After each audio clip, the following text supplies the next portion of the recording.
Bon ok, aujourd'hui une moto qui me paraissait énorme dans sa promotion, dans les publicités, et en fait qui est pas si grosse, c'est la Pan America dans sa déclinaison spéciale. À l'avant on a, et c'est étonnant pour une Harley, cliché, bravo, c'est le premier, ça fait pas 10 secondes qu'on a commencé, c'est étonnant pour une Harley, on a des bons freins, on a deux disques de 320 avec un étrier radial Brembo 4 pistons, c'est vraiment bien, tout ça sur une jante de 19 avec un pneu Michelin, donc c'est toujours des pneus développés pour Harley Davidson par Michelin, et celui-ci c'est un Scorcher Adventure, exactement, il fait 120 de large, à l'arrière il fait 170 de large et le disque fait 280 avec un étrier Brembo monopiston.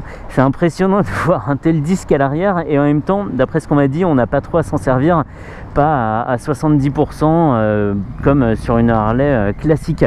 Le poids, on va en parler aussi puisque c'est à ça que servent les freins. Elle fait 258 kg sur la balance, ce qui paraît énorme, mais en fait c'est seulement 9 kg de plus qu'une 1250 GS de base. Le moteur c'est un V-twin à 60 degrés, refroidissement liquide, il développe 150 chevaux à 8750 tours minute, et le couple lui est dispo à 6750 tours minute, donc 2000 tours plutôt. Regardons ce côté-là, très joli ce côté-là, parfait. Regardons l'autre côté. Beaucoup plus brut, beaucoup plus technique ce côté. Apparemment il y avait deux designers, il y avait Twix gauche et Twix droit, et ils se sont pas concertés, donc on a un côté technique, on a un côté plus épuré, plus design. 21 litres de réservoir, et la selle de base est à 87 cm de haut, mais ici c'est pas le cas, c'est une selle basse, c'est une boîte 6 à transmission par chaîne. Encore une autre nouveauté. Bravo, super de s'être garé en dévers comme ça, génial. Déjà c'était flippant de débéquiller, mais alors là je te raconte pas le coup de hanche qu'il a fallu mettre. Très bel écran TFT, énorme écran TFT, il est tactile, on peut synchroniser son téléphone avec la moto au moyen de l'application Harley, ce qui se fait un peu dans toutes les autres marques, hein.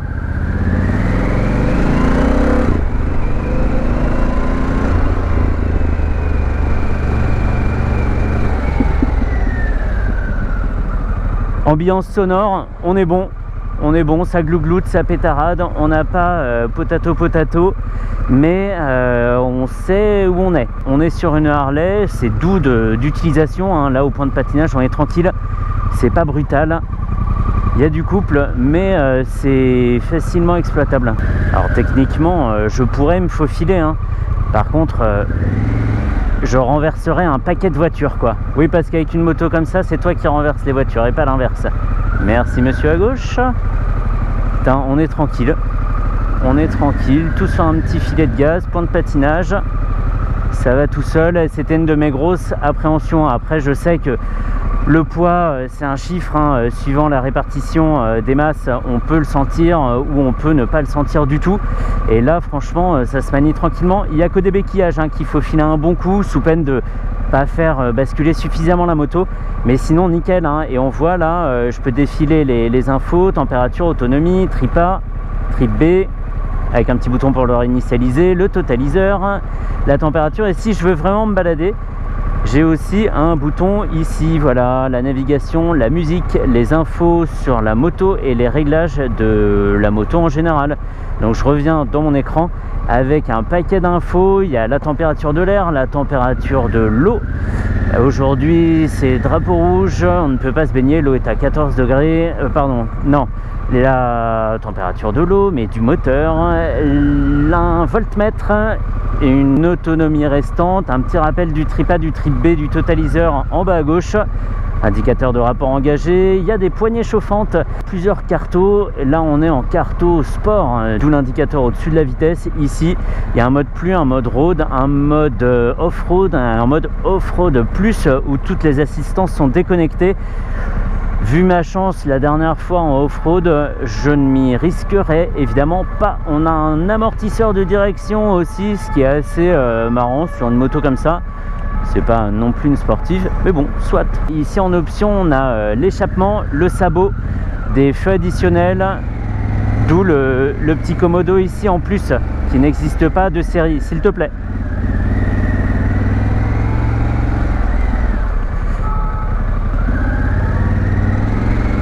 Et ben moi qui avais peur de ne pas pouvoir me faufiler, parce qu'un jour sans faufilage c'est comme un plateau de fromage sans pavé d'affinois, et ben franchement je suis super surpris. J'ai eu quelques échos hein, quand même de la moto en disant que c'était un bon produit, mais je voulais pas trop le savoir, histoire de pas être influencé. Donc il y a 4 positions pour la bulle, hein. 1, 2, 3, 4, on va la mettre en position la plus haute possible. Le passage des vitesses se fait dans une douceur relative. Un petit claquement toujours à la première, mais ça c'est plutôt normal. Il y a vraiment que sur les machines à cardan où il n'y en a quasiment pas. Il passe. Il va passer. Nickel. Il n'y a que la largeur du guidon qui refroidit un peu mes ardeurs. Mais sinon on le voit, hein, de maniabilité, elle est à la hauteur de ses concurrentes. Et en ville, à part une petite chauffe prononcée, d'après ce que le très gentil vendeur m'a dit, il n'y a pas de souci. Merci à lui d'ailleurs. J'ai pris sa carte et j'ai oublié son nom. J'ai emprunté cette moto chez Harley Davidson Paris-Bastille. Et franchement, tout s'est super bien passé. Alors comme j'y suis allé un peu en sous-marin, et même complètement en sous-marin pour voir un peu l'accueil dans la boutique, je ne suis pas parti devant chez eux. Mais en tout cas, je les remercie de cet essai. Cliché numéro 2, non, on était où? On en était où des clichés? Au numéro 2, je crois. Hein. Et ben c'est une Harley et on arrive à voir dans les rétros. C'est dingue. C'est dingue. Très peu de vibrations comme ça au ralenti. Ni dans la selle, ni dans les mains, ni dans les cale-pieds, nulle part. Il n'y a pas de vibration en fait.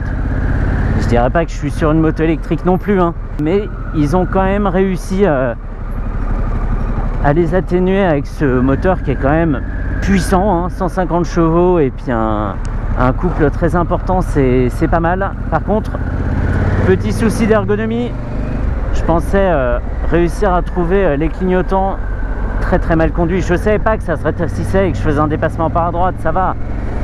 Petit souci d'ergonomie, les clignots sont en bas du commodo et inclinés vers le bas en plus. Donc ça fait un bouton un peu difficile à trouver au début. Et le klaxon est encore plus bas, lui est carrément caché, c'est limite s'il n'a pas fait un tour du commodo. Sinon, il peut sembler y avoir pas mal de boutons sur ce commodo, sur ces commodos, mais en fait, c'est que des trucs très logiques. C'est juste que les fonctions sont très détaillées, quoi. On navigue pas, on a un bouton par fonction. Et ça peut être très pratique. Et franchement, depuis tout à l'heure, je ne sais absolument pas dans quel rapport je suis. Je me contente de tourner la poignée, ça avance, c'est tout ce que je veux. Je suis en 4e à 63 km/h, je devrais pas aller aussi vite. Et on est à 3000 tours. Franchement, c'est tranquille. La seule chose qui nous indique que la moto est en route, c'est le bruit en fait. Le bruit qui est assez sympa. Je le disais, hein, c'est pas au point d'avoir le bruit traditionnel de la Harley, celle qui fait une explosion par seconde. Mais là, franchement, bruit agréable. Ce serait comme le bruit d'une multistrada ou ce genre de machine. C'est pas plus déconnant et ça fait pas du tout déplacer dans une moto comme ça en tout cas. Donc jusqu'à présent, très bien. Hein. Le TFT, lui, est orienté pile face au pilote, mais il a un traitement satiné qui le rend visible même avec le soleil dans le dos, et ça c'est bien. Ça c'est bien, c'est pas tous les constructeurs qui y pensent. Et là je suis en 5e, un petit peu moins de 3000 tours, et bah, c'est pareil en fait. C'est hyper tranquille d'utilisation. Maintenant on voit le prix de l'assurance à l'année avec mon profil, avec Harley Assurance, et je vous reprends dans 15 secondes.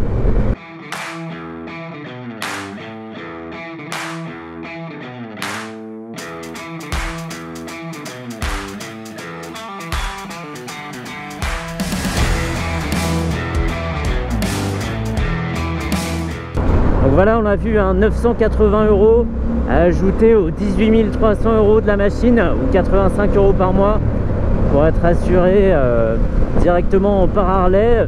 C'est franchement abordable, ça alourdit pas la facture énormément, et au moins on fait tout au même endroit en concession et on repart avec sa machine assurée pour 1 an. Et ça c'est du confort, un peu comme cette selle d'ailleurs. très confortable. Là, comme elle a été creusée, ça fait un dosseret qui est encore plus important, et même si je suis pas calé contre, bah, en fait je suis déjà parfaitement positionné sur la moto. Si je recule un peu, je peux appuyer les lombaires sur c'est le passager en fait, hein, c'est ce qui forme le dossier pour le conducteur, et c'est encore mieux, mais franchement il n'y a pas vraiment besoin. Et elle est vraiment petite en fait, hein. Je m'attendais, enfin pas petite mais pas grosse on va dire, je m'attendais à une machine beaucoup plus imposante qu'il faudrait vraiment emmener comme ça à la force de l'accélérateur, mais en fait on est sur une moto plutôt compacte. J'ai pas les genoux très écartés, il doit y avoir allez 25-30 cm à peu près de réservoir entre mes deux genoux, et comme ça d'ambiance en fait, c'est pas une grosse moto. On n'est pas sur la même finesse par exemple qu'une Africa Twin de ressenti, tout du moins. Je sais pas exactement quelle est la largeur des deux, mais ça fait pas très grosse moto. Et je conduis que sur le couple, c'est abusé, c'est abusé. Je suis en 6ème à 90, je suis juste au-dessus de 3000 tours. Et là forcément maintenant j'ai qu'une envie, c'est d'ouvrir, voir ce qui se passe au-delà de 6000 tours.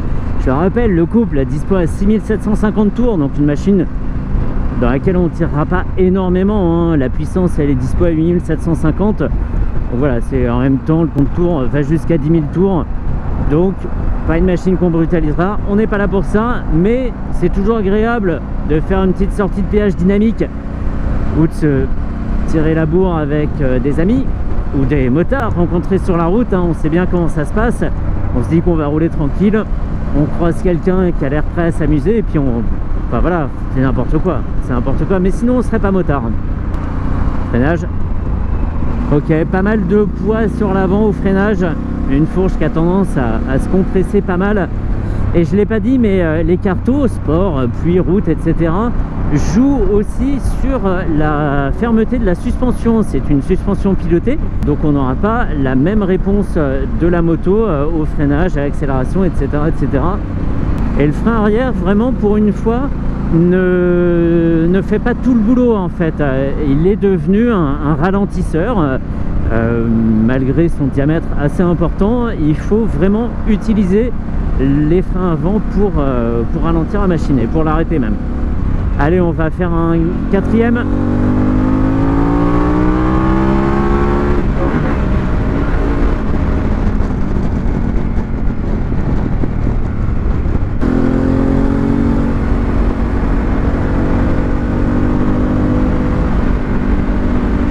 Alors c'est drôle, il n'y a pas un énorme coup de pied au cul, c'est pas un truc hyper brutal, mais on sent quand même qu'il y a une petite montée du couple disponible.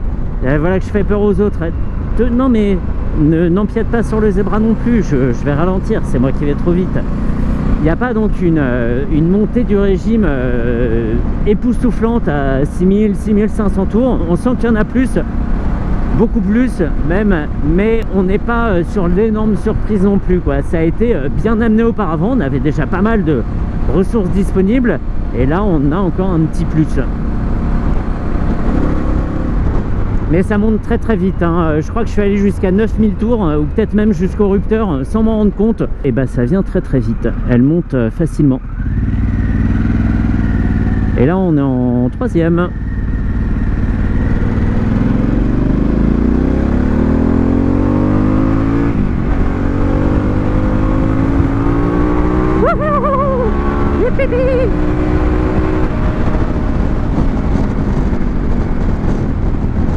Punaise, c'est pas possible, j'allais pas aussi vite.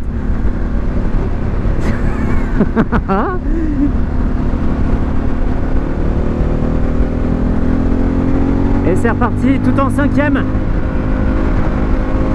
J'ai même pas dépassé 6000 tours pour l'instant, j'ai déjà perdu mon permis 3 fois. Donc faut pas se fier à ça, faut pas se fier au régime. Faut surtout faire attention à la vitesse.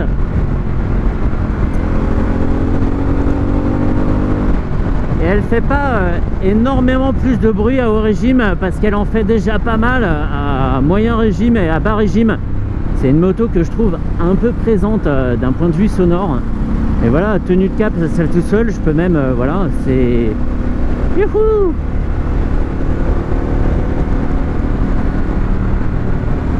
Elle se guide hyper facilement. Ça reste une Harley parce qu'on quelque part, on peut pas cacher ce moteur, c'est pas possible. Mais il a été très bien employé. Il est bien dans son cadre, il remplit bien sa fonction. On n'a pas une moto brutale, on a une vraie routière. Et quand on veut, on retrouve quand même ce petit cachet du vrai Twin Harley. Et c'est exactement ce qu'il faut. Moi, je voulais pas d'une moto relou, trop on-off, on ouvre, boum, ça arrive, ça pétarade, machin, on coupe, c'est brutal. Le moteur est très bien maîtrisé pour cet emploi-là, dans ce cadre-là, à destination vraiment d'une utilisation routière. Par contre, je vois un paquet de câbles ici, là, il y a un tauron de câbles avec des connecteurs un peu exposés. Et je les vois, punaise, on dirait un chemin de câbles dans un bâtiment industriel. C'est dingue. Heureusement qu'ils sont noirs, hein. En freinage, c'est bon, hein. Faudra quand même prendre le temps de s'y habituer. Il y a un poids, rappelons-le, 258 kg, plus le pilote, qui lui fait 75 kg parce qu'il a bien mangé ce week-end. Il y a du poids arrêté, mais je pense que c'est aussi une question de confiance dans les freins. Si je tape dedans, évidemment que je vais m'arrêter, c'est juste que là, je prends un petit temps pour le découvrir. Ah, parce que t'as cru que t'allais me doubler? T'es fou, toi? Qu'est-ce qu'on peut dire? Très bonne moto, très bonne présentation, à part ces petits câbles là qui se chamaillent en dessous là, qui sont pas très jolis. Mais TFT tactile, il est énorme en plus. Traitement satiné contre les reflets, parfait. Information pléthorique, synchronisation avec le téléphone. Quand on a le GPS, il remplit tout l'écran, donc c'est nickel. On n'a pas juste un petit encart à droite comme chez BMW par exemple. La moto est impressionnante, je le disais sur les publicités comme ça, dans toutes les images qui circulent. Mais à prendre en main, c'est facile, hein. Elle est plus petite que ce qu'il n'y paraît quand on la voit et quand on est dessus. Par contre, à débéquiller, je le disais aussi, il faut un bon coup de hanche pour pouvoir la mettre à la verticale. Ça, c'est qu'une question d'habitude, mais au moins, contrairement à certaines BMW, elle n'a pas tendance à rebasculer de l'autre côté si on y est allé trop fort. Donc ça, c'est bien. Une fois qu'elle est verticale, elle n'en bouge plus. Des défauts, oui, je sens que ça chauffe très fort sous moi. Ça me prend les mollets et le dessous des cuisses. Ça chauffe, ça chauffe. Alors déjà qu'aujourd'hui, il fait assez bon, mais on va pas se plaindre. La chauffe est présente et même un petit peu sur les baskets. Alors on va essayer de ne pas en faire une compression en roulant devant le rouleau compresseur. Alors il y a la version de base aussi, hein, qui est beaucoup moins chère. J'affiche le prix tout de suite. Elle a moins d'équipement, mais quelque part il y a des choses dont on peut se passer. C'est peut-être pas idiot de prendre une version de base.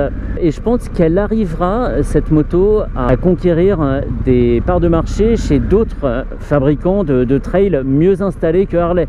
Harley, je pense là, a pas voulu prendre trop de risques, a voulu bien assurer le coup. Et c'est réussi, c'est réussi. C'est comme ça qu'on arrive sur le marché aussi, hein. Il faut pas faire trop les fanfarons. Peut-être que un mec qui roule en GS ne passera pas sur une Harley, question de fierté. Mais quelqu'un qui se pose la question de changer son trail ou de faire un premier achat, bah, je le vois tout à fait aller sur une machine comme celle-ci. C'est absolument pas aberrant. Et ben il n'y a pas grand chose à dire, hein. Est-ce que ça m'embête? Non, parce que quand une moto est bonne, il faut le dire aussi. S'il n'y a pas de défaut, il n'y a pas de défaut. Donc voilà, merci encore à Harley Davidson Paris-Bastille pour le prêt de la machine et pour le briefing archi complet.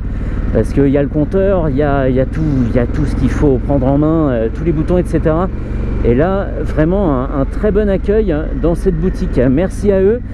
C'est fini pour la Panamérica que j'ai attendu très longtemps et dont je ne suis absolument pas déçu.